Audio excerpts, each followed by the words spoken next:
All right, everybody. So I just thought I'd do like a little tip for the um, the elastic that we're putting on our face mask. And I usually do this anytime that I'm adding elastic either to a waistband or whichever. I use this method, and I thought maybe since we're sending these masks to people who live out of our range, out of state or whichever.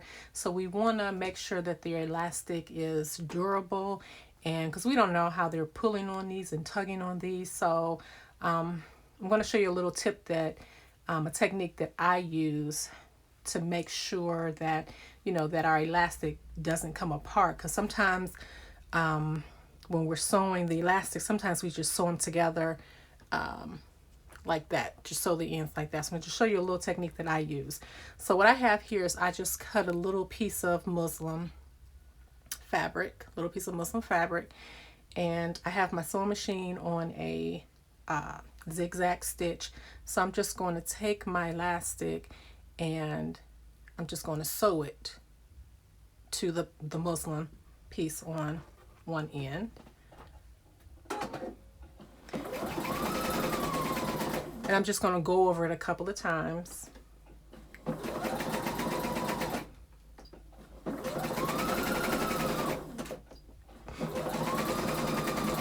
Make sure it's sewed down. All right, so now I'm going to get ready to feed it through the little tunnel of where the elastic should go on the face mask.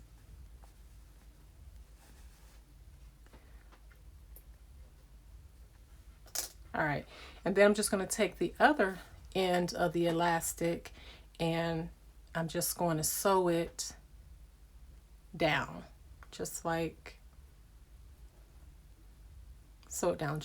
that. And that way and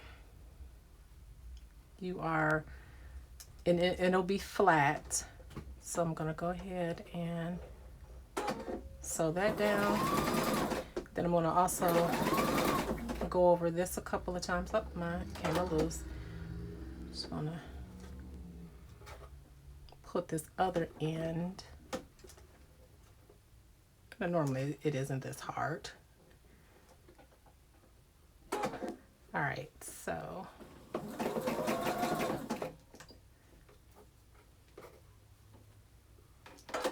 I kid you not, it's not this hard. Probably because I'm taping, but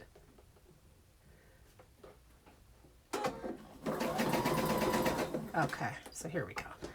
So I'm just going to kind of go back and forth.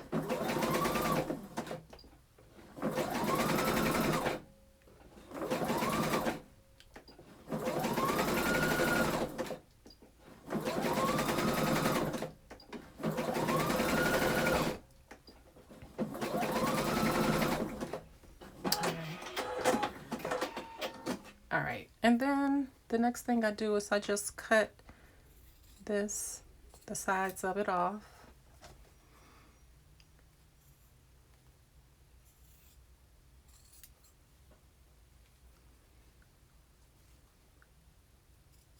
And this just, again, it just adds some stability, durability to the elastic. And then plus this is going behind their ear, so you're not going to see this little part really anyways. But you see that's nice and strong, and you don't have to really worry about it coming loose. It's just an added layer of security, because again, they're pulling on these and we don't know how they're tugging on them.